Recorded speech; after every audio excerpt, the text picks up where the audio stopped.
తిరుమలలో అతి పవిత్రమైన, అతి ముఖ్యమైన 5 ప్రదేశాల గురించి ఇప్పుడు మనం తెలుసుకుందాం. మొదటగా శ్రీవారి పాదాలు.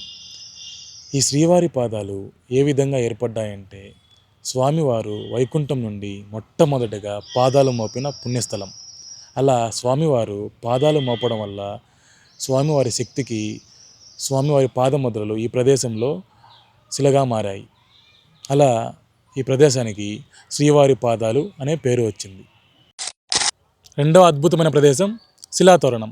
ఈ శిలాతోరణం మన భారతదేశంలోనే కాకుండా ఆసియా, ఐరోపా ఖండాల్లో కూడా ఉన్నాయి. అలానే ఈ శిలాతోరణాలు మరో 2 ప్రదేశాల్లో కూడా ఉన్నాయి. అవి ఎక్కడ అంటే ఇంగ్లాండ్, అమెరికా. కానీ మన భారతదేశంలో ఉండే ఈ శిలాతోరణానికి అద్భుతమైన ప్రాచీన చరిత్ర ఉంది. ఈ శిలాతోరణంలోని శిలలకు దాదాపు 250 కోట్ల సంవత్సరాల చరిత్ర ఉందని నిపుణులు చెప్తున్నారు. వరాహ పురాణం ప్రకారం ఈ శిలాతోరణాన్ని దేవీ దేవతలు వైకుంఠ ద్వారంగా ఉపయోగించుకొని వరాహస్వామిని దర్శించుకోవడానికి వచ్చేవారని పురాణాలు చెప్తున్నాయి. మూడవ ప్రదేశం ఆకాశగంగ. ఈ ఆకాశగంగ యొక్క చరిత్ర ఇప్పుడు మనం తెలుసుకుందాం. మన పురాణాల ప్రకారం పూర్వం శ్రీ పెరియ తిరుమల నంబి వైష్ణవ ఆచార్యుల వారు ఉండేవారు. ఈ ఆచార్యుల వారు శ్రీ వెంకటేశ్వర స్వామి యొక్క పూజలకు, అభిషేకాలకు కావలసిన జలం పాప వినాశనం నుండి నడుచుకుంటూ తీసుకొని వచ్చేవారు. అలా ఈ ఆచార్యుల వారు తమ వృద్ధాప్యంలో కూడా స్వామి యొక్క పూజలకు, అభిషేకాలకు కావాల్సిన జలం పాప వినాశనం నుండి నడుచుకుంటూ తీసుకొని వచ్చేవారు. అది చూసిన స్వామివారు జాలిపడి ఒక వేటగాని రూపంలో ఆచార్యుల వారు వెళ్ళే మార్గంలో ఆగి ఆచార్యుల వారితో ఈ విధంగా అంటారు: "ఓ తాత, నాకు చాలా దాహంగా ఉంది. మీ కుండలోని జలం నాకు కొంచెం ఇవ్వగలరా" అని. దానికి ఆచార్యుల వారు ఈ విధంగా బదులిస్తారు: "నన్ను క్షమించు బాలక, ఈ జలం స్వామి యొక్క అభిషేకానికి నేను తీసుకుని వెళ్తాను" అని వెళ్ళిపోతారు. ఆ వెళ్ళే క్రమంలో వేటగాని రూపంలో ఉన్న స్వామివారు తమ చేతిలో ఉన్న బాణాన్ని తీసుకొని వెనక నుండి కుండకు రంధ్రం చేసి ఆ రంధ్రం ద్వారా ఆ జలాన్ని స్వీకరిస్తారు. అది చూసిన ఆచార్యుల వారు బాధపడుతూ తిరిగి పాప వినాశనానికి బయలుదేరుతారు. ఆ బయలుదేరే క్రమంలో స్వామివారు ఆచార్యుల వారితో ఈ విధంగా అంటారు: "ఎందుకు తాత అంత కష్టపడుతున్నావు? ఒక క్షణం ఆగు" అని స్వామివారు తమ చేతిలో ఉన్న బాణాన్ని తీసుకొని అంజనేద్రి పర్వతం చూపిస్తూ ఆ బాణాన్ని సంధిస్తారు. ఆ బాణం యొక్క శక్తికి ఆ బాణం తగిలిన ప్రదేశంలో ఆ కొండను ఛేదించుకుంటూ ఆకాశగంగ ప్రవహిస్తుంది. ఆ ఆకాశగంగ ప్రవహించే క్రమంలో వేటగాని రూపం ఉన్న స్వామివారు తమ నిజస్వరూపానికి వచ్చి ఆచార్యుల వారికి కనిపిస్తారు. ఆచార్యుల వారితో స్వామివారు ఈ విధంగా అంటారు: "ఇక నుంచి నా పూజలకు, అభిషేకాలకు కావలసిన జలం ఈ ప్రదేశం నుండి తీసుకొని వెళ్ళు" అని వెళ్ళిపోతారు. అది చూసిన ఆచార్యుల వారు చాలా సంతోషంతో ఆనందపడుతూ స్వామివారిని స్మరించుకుంటూ ప్రతిరోజు ఈ ప్రదేశం నుండి స్వామికి కావలసిన జలాన్ని తీసుకొని వెళ్ళేవారు. ఇక్కడ ఇంకొక విషయం కూడా ఉంది.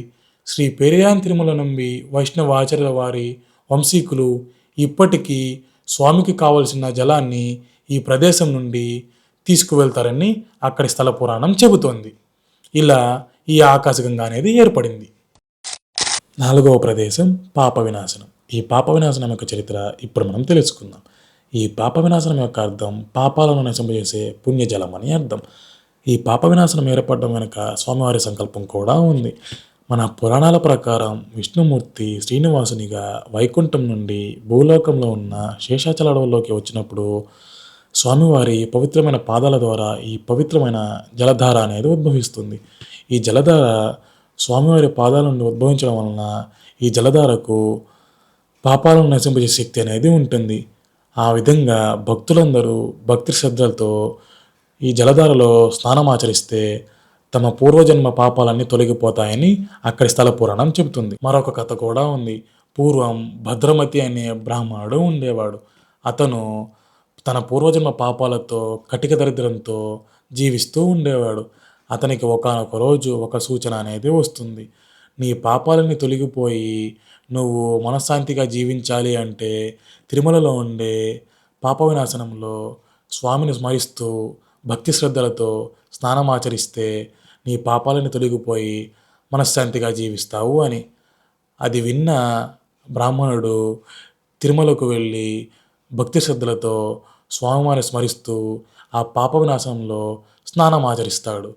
ఆ స్నానం ఆచరించిన వెంటనే అతని పాపాలని తొలగిపోయి మనశ్శాంతితో జీవిస్తాడు. ఐదవ ప్రదేశం జపాలి. ఈ జపాలి యొక్క చరిత్ర ఇప్పుడు మనం తెలుసుకుందాం. ఈ ప్రదేశం హనుమాన్ యొక్క ఆరాధనకు, అంజనాదేవి యొక్క పవిత్రతకు నిదర్శనం. అలానే అంజనాదేవి ఈ ప్రదేశంలో హనుమంతునికి జన్మనిచ్చింది. ఆ విధంగా ఈ ప్రదేశం హనుమంతుని యొక్క జన్మస్థలం అని అక్కడి స్థల పురాణం చెప్తుంది. ఈ ప్రదేశానికి జపాలి అనే పేరు ఏ విధంగా వచ్చిందో ఇప్పుడు మనం తెలుసుకుందాం. పూర్వం జపాలి అనే ఋషి ఉండేవాడు. ఈయన రాముని యొక్క భక్తుడు. ఈయన రాముని కోసం కఠోర తపస్సు చేస్తాడు. ఆ తపస్సుకు మెచ్చి హనుమంతుడు ప్రత్యక్షమై ఏం వరం కావాలో కోరుకో అని అడుగుతాడు. ఆ విధంగా ఋషి, నేను చనిపోయిన ఈ ప్రదేశం నా పేరుతో చిరస్థాయిగా నిలిచిపోవాలని కోరుకుంటాడు. దానికి హనుమంతుడు అనుగ్రహించి ఈ విధంగా వరమిస్తాడు. అందుకని ఈ ప్రదేశానికి జపాలి అనే పేరు వచ్చింది. ఈ ప్రదేశం చాలా అద్భుతంగా, చాలా ప్రశాంతంగా, చాలా నిశ్శబ్దంగా ఉంటుంది.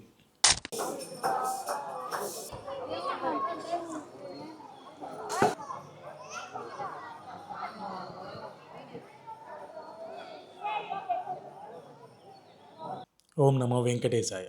ఈ వీడియోలో ఏమైనా తప్పులు దొర్లి ఉంటే నన్ను క్షమించండి. ఈ వీడియో మీకు నచ్చినట్లయితే లైక్ చేయండి, షేర్ చేయండి, కామెంట్ చేయండి. అలానే సబ్స్క్రైబ్ కూడా చేయండి. మరొక వీడియోతో మళ్ళీ కలుసుకుందాం.